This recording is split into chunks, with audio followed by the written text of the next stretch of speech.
সরকারি চাকরিতে কোটা পদ্ধতি সংস্কারের দাবিতে খুলনার বৈষম্য বিরোধী ছাত্র আন্দোলন জাতীয় বিশ্ববিদ্যালয়ের ছাত্রছাত্রীরা দৌলতপুর এলাকায় সড়ক ও রেলপথ অবরোধ কর্মসূচি পালন করবে।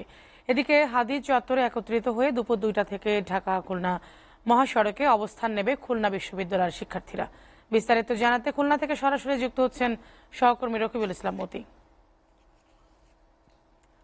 কোটা সংস্কারের দাবিতে শুরু থেকেই সরব খুলনা বিশ্ববিদ্যালয়ের শিক্ষার্থীরা। তো পরিস্থিতি এখন কেমন দেখছেন, বিস্তারিত জানাবেন।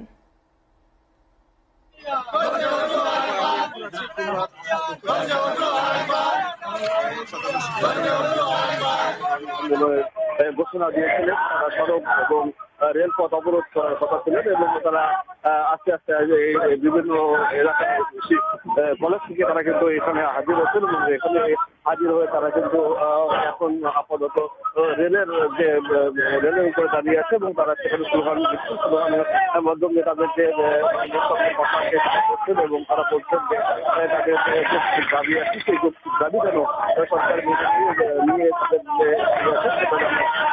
মানে নেয়। এই ব্যাপারগুলো নিয়ে তারা বলছে যে আরো ছাত্রছাত্রী যারা তারা আসছে বলে তারা আমাদেরকে জানিয়েছে। তারা বলছে যে